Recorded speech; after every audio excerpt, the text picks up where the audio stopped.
vous allez bien. Alors on se retrouve dans une nouvelle vidéo avec la fameuse vidéo sur la Corée et l'épopée que ça a été et que c'est encore au moment où je filme la vidéo pour s'y rendre.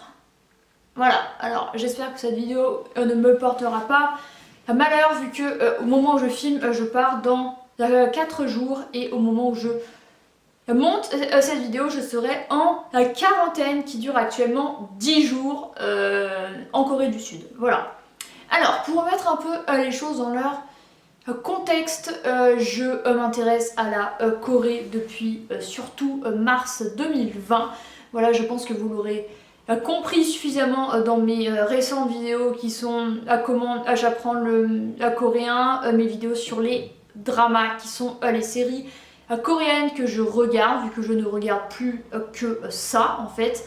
En série, je lis des livres coréens, j'apprends le coréen, je souhaite m'y rendre, j'écoute de la musique coréenne, voilà. Pour le coup, je suis à passer des US à la Corée de tout à rien, quoi. Bref, donc du coup, donc je m'y intéresse depuis un moment. Je me suis dit que ça pouvait être cool de m'y rendre et en fait, je réfléchissais comment je pouvais y aller.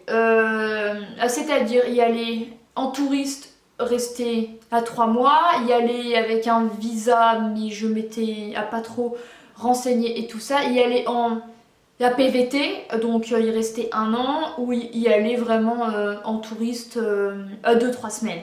Sauf que vous êtes au courant, il y a un truc super sympa qui est arrivé en 2020 qui s'appelle le fucking coronavirus, aka Covid-19.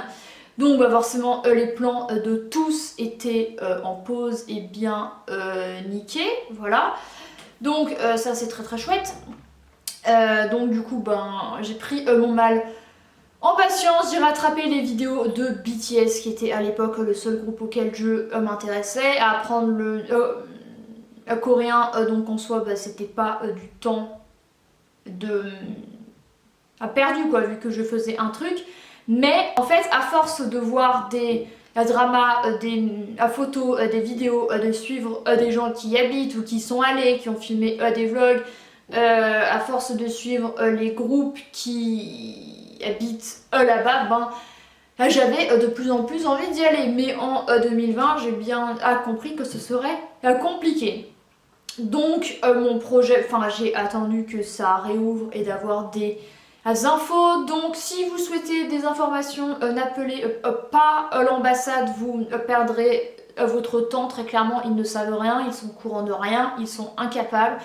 Je mets les termes puisque c'est vraiment ce qu'ils sont. Ils sont au courant d'une info 3 semaines après qu'elle a été annoncée, voilà. Donc la Corée du coup a réouvert aux touristes le 1er septembre 2021. J'ai été au courant avant l'ambassade, on les a appelés, ils ont dit ah non non c'est pas vrai, alors que si c'était vrai. Donc pour vous dire à quel point ils sont à la ramasse, donc moi je trouve ça honteux vu que c'est quand même les représentants en France de la Corée. Après, certes la Corée met en place actuellement de nouvelles mesures littéralement du jour au lendemain, donc il faut suivre, mais enfin bon c'est leur boulot quoi. Bref, donc j'ai su à fin juillet que les visas étudiants allaient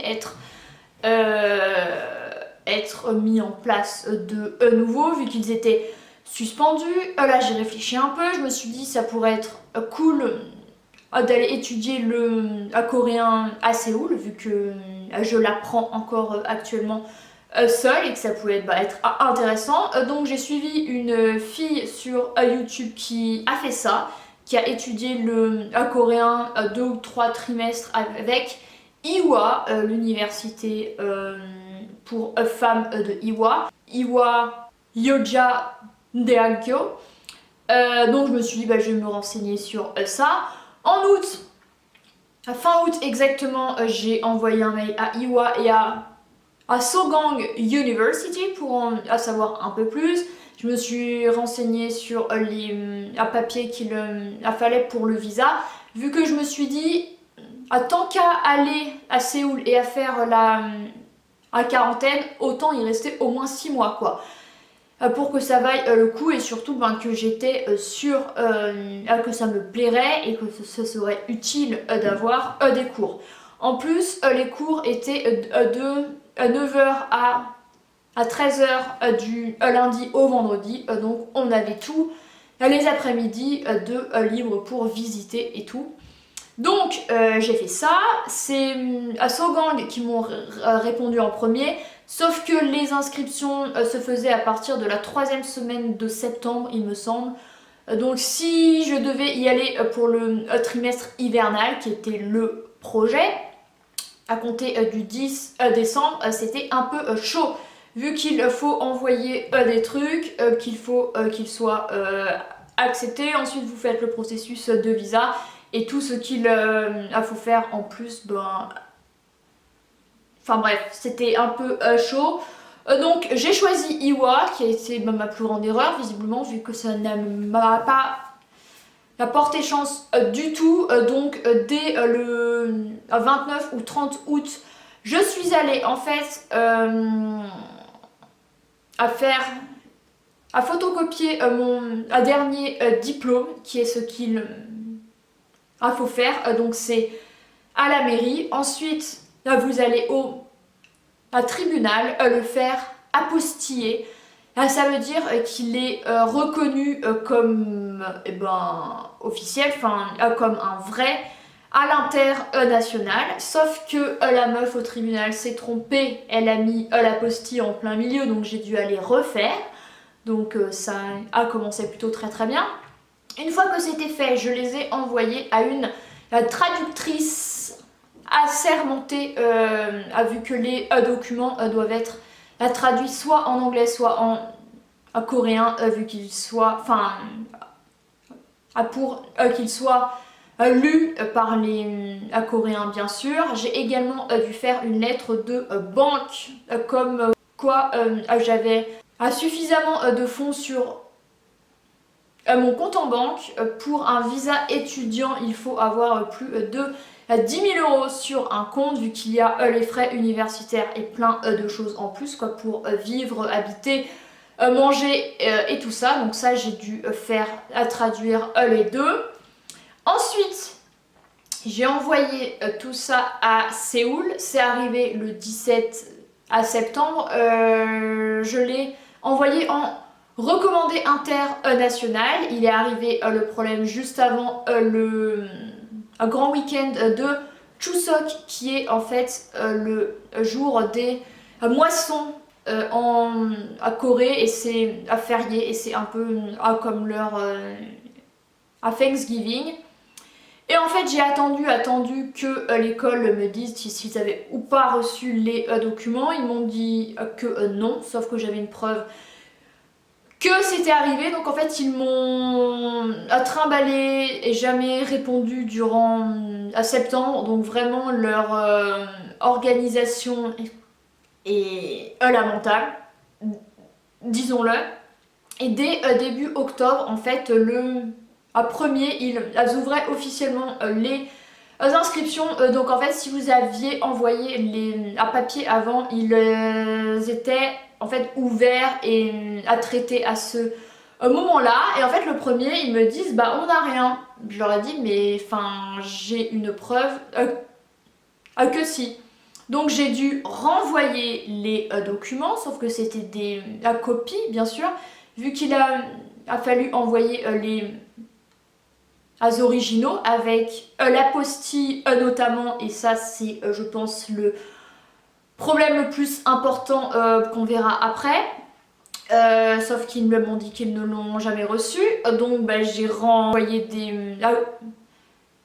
la copie qu'ils ont reçue un jour après la date butoir qui était mi-octobre, un peu plus. Et en fait j'ai reçu un mail comme quoi j'étais acceptée, c'était bon. Donc j'étais ultra soulagée. En plus ça a mis plus de 10-12 jours pour arriver à l'université, donc c'est assez long. Donc j'ai fait le virement en 2 fois, vu que j'ai fait la conversion won et euro, et j'ai envoyé un peu plus, mais visiblement c'était pas assez. Donc j'ai envoyé. Ils m'ont confirmé que c'était arrivé 10 jours après. Ils m'ont dit il manque l'équivalent de 30 €, donc j'ai refait le virement, donc ça a pris encore plus de temps. Ensuite c'était le 1er novembre, fin jour à férié, et ensuite en fait j'ai payé les frais à visa, et avant je m'étais renseignée sur comment faire un visa, donc j'ai tout imprimé pour mon nom, enfin mes informations et tout, la décharge de la quarantaine, aller faire les photos, photocopier le passeport, enfin toutes les infos qu'il faudrait pour faire le visa étudiant.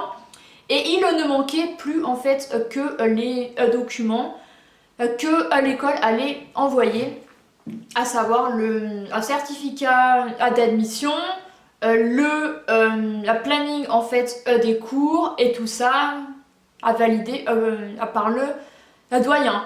Donc j'attendais ça, et le 1er novembre, donc la veille de mon rendez-vous à l'ambassade où j'allais amener en fait tous ces documents, l'école me dit ah bah non, il faut renvoyer un papier, c'était une copie ce que vous avez envoyé, c'est pas bon quoi. Donc là j'ai vraiment cru que j'allais m'évanouir, vu que ça faisait 2 fois que je renvoyais les papiers, que la communication avec eux était impossible, que j'avais dû les appeler une fois pour avoir des infos sur si oui ou non ils avaient reçu mes documents. Et là ils me disent ça alors que j'avais réglé et que j'avais mon rendez-vous le lendemain, et que c'était férié en France, donc pour annuler un rendez-vous le lendemain c'est pas ouf quoi. Donc là je les appelle, à 15 € de hors forfait, on adore. À tout ça pour me faire entendre dire qu'il faut que je renvoie les documents. J'ai beau leur avoir expliqué que c'était eux qui les avaient très sûrement égarés et qu'ils étaient pas pros, ils voulaient absolument le document, et j'ai même une amie qui les a appelés en coréen pour en savoir plus, mais c'est ce qu'ils lui ont dit aussi. Donc elle m'a dit qu'elle allait revoir avec ses supérieurs et tout. 1 heure plus tard elle me renvoie un mail pour me dire qu'il faut que je renvoie ce document. Donc je la rappelle, où j'ai pris un forfait international exprès, et heureusement, vu que sinon j'aurais eu 30 € de hors forfait. Et on discute en fait pendant 30 minutes, où je lui explique que j'ai fait les choses bien du début à la fin, où j'ai envoyé les documents pile à temps et même avant le début des inscriptions. Et je lui ai dit clairement mais le truc est arrivé quoi, donc vous devez accepter une copie, comment je fais si vous avez pas reçu ou perdu les originaux quoi. Donc elle me dit que j'ai le temps de renvoyer alors qu'on était le 1er. Je lui ai dit aujourd'hui c'est férié, demain j'ai un rendez-vous, donc très clairement il aurait fallu que la traductrice me renvoie les documents, donc ça aurait pris 1 semaine, que je renvoie à Corée, donc ça aurait pris 10 jours, qu'il les réceptionne, donc ça aurait pris 4 à 5 jours, qu'il le fasse les papiers, et ça aurait pris aussi 4 à 5 jours, et elle a osé me dire que j'avais le temps. Ok, donc on était le 1er, mes billets étaient pris pour le 16, donc autant vous dire que c'était impossible, que la quarantaine à cette époque était de 14 jours, et que notre Airbnb était réservé à partir du 1er décembre, vu que c'était bien d'être installé un peu avant. Donc voilà, comment vous dire que c'est n'importe quoi. J'avais les boules, vu que j'avais tout fait et que je m'étais projetée de ouf, j'avais tout réservé. Heureusement j'ai pris mon billet retour en modifiable, mais j'avais réservé un Airbnb pour la quarantaine que j'ai dû annuler. Vu que si vous n'avez pas de visa, vous faites la quarantaine dans un logement désigné par le gouvernement, qui est en fait un hôtel. C'est bien plus cher, bien moins confortable et tout, mais enfin bon, c'est comme ça.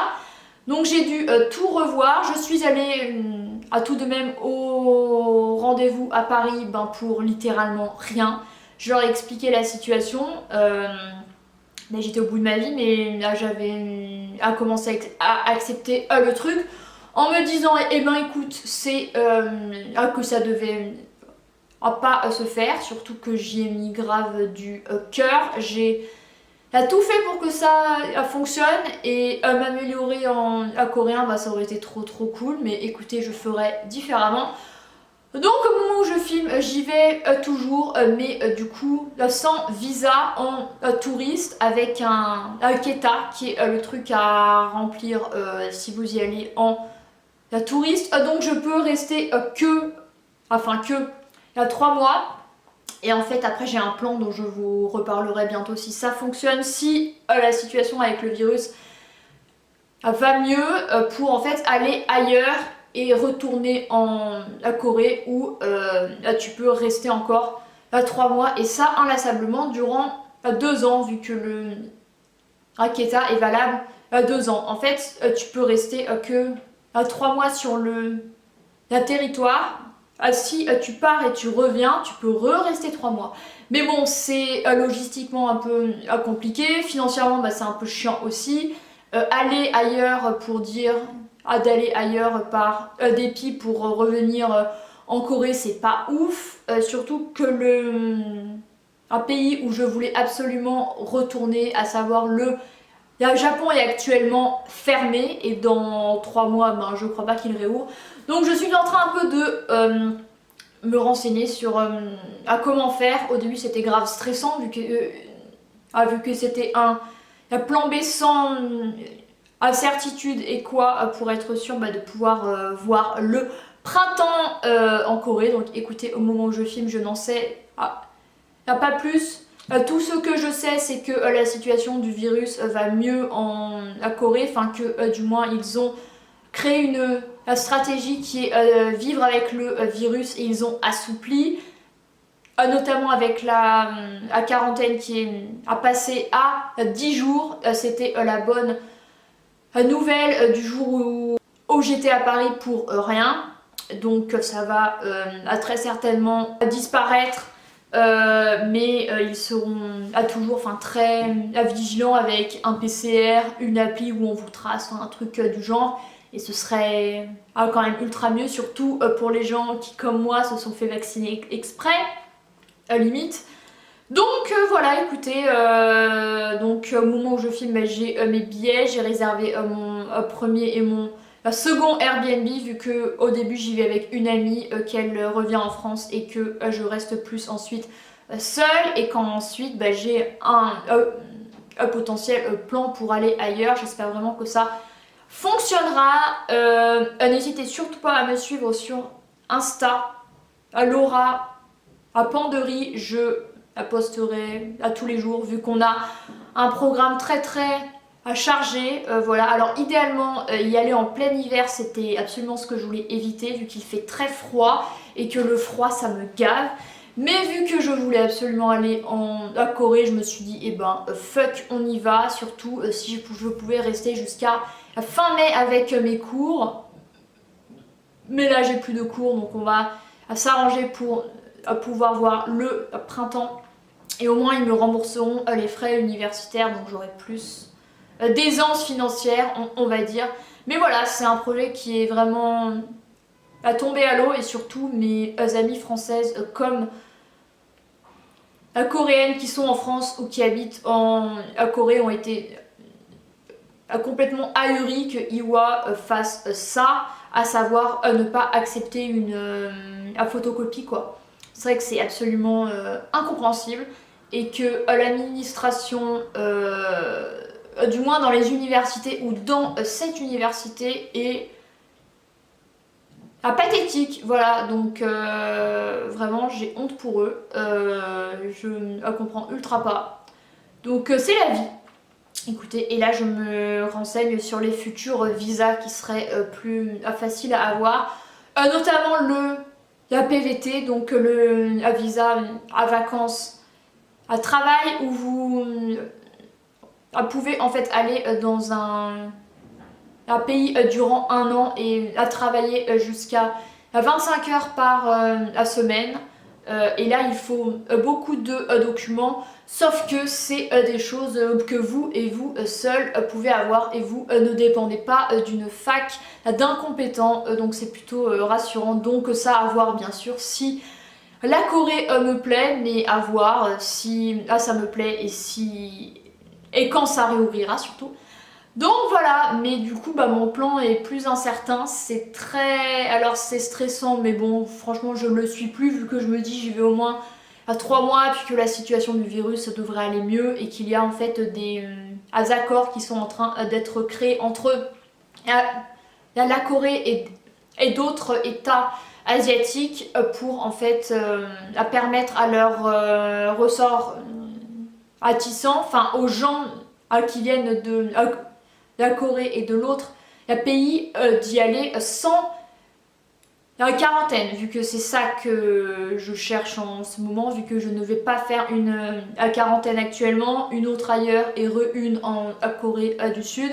Et ça aussi je croise fortement les doigts bien sûr qu'ils suppriment la quarantaine d'ici le début d'année prochaine pour que j'évite d'en faire une autre. Voilà, vu que c'est à votre charge, j'ai oublié de le dire. Si vous êtes en visa, vous pouvez la faire à peu près où vous le souhaitez, mais vous payez l'hébergement, bien sûr. Et si c'est dans l'hôtel du gouvernement, c'est environ 100 € la nuit. Voilà, donc ça fait très cher.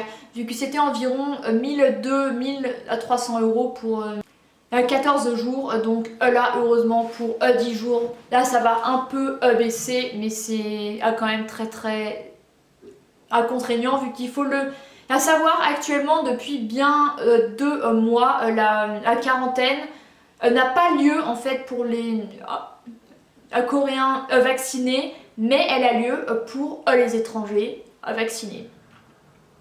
Je n'en dirai pas plus à quel point je trouve que c'est le pire foutage de gueule de toute l'humanité.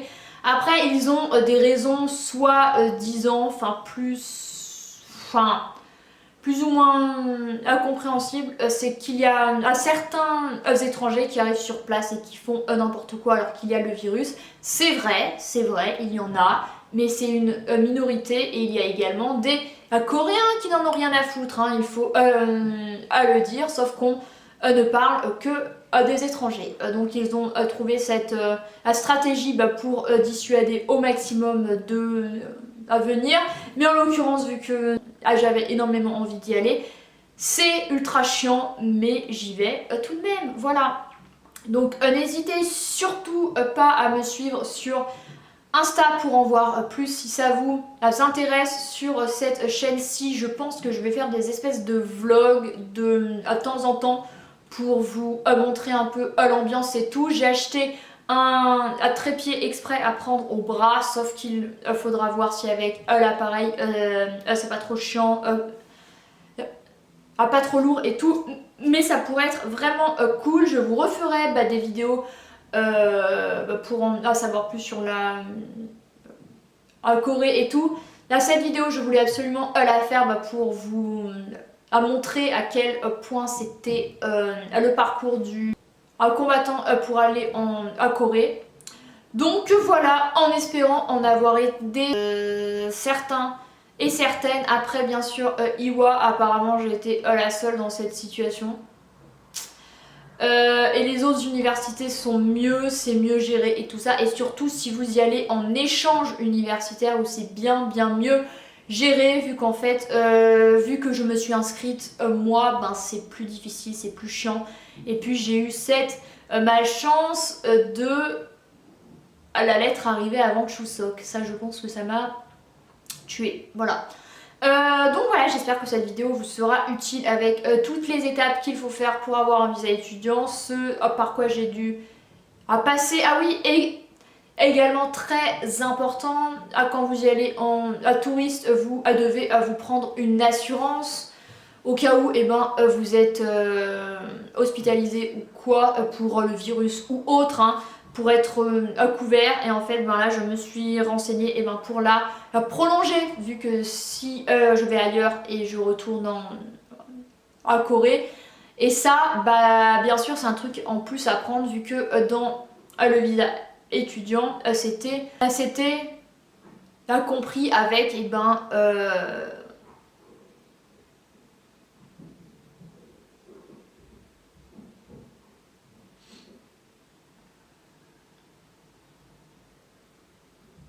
les frais d'admission quoi.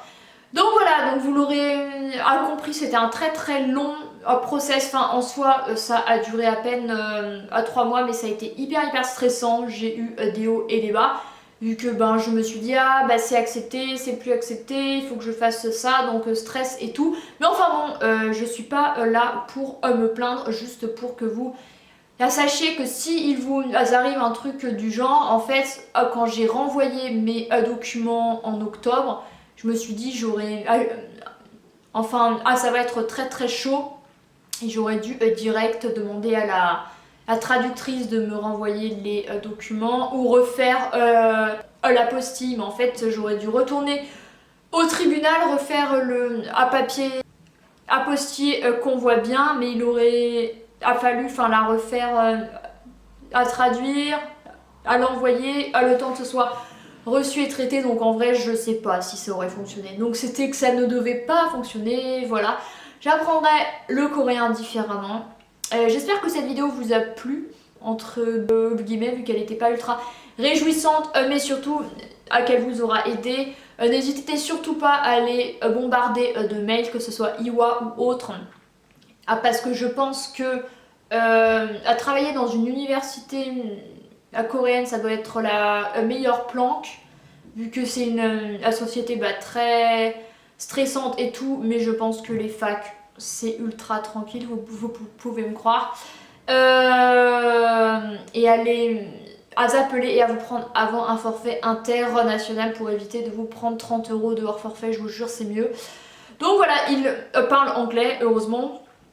Et voilà, pour essayer de faire bouger les choses plus vite si vous n'êtes pas en face d'un demeuré qui ne veut rien comprendre. J'espère pour vous que ça le fera. Mais théoriquement, de plus en plus, ça devrait être plus simple de se rendre en Corée, vu que la quarantaine est actuellement raccourcie, assouplie. Je pense que tout 2022, vous devrez être vacciné, avoir un PCR, une appli, un truc qui surveille tout de même pour contenir au max l'épidémie.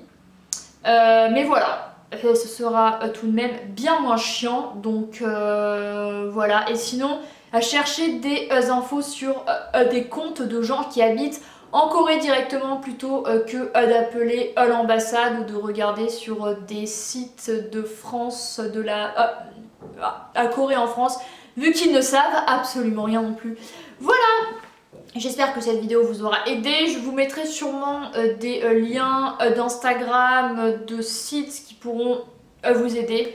Voilà, j'espère que cette vidéo vous aura aidé. Moi je vous dis à bientôt et merci d'avoir regardé cette vidéo. Bye!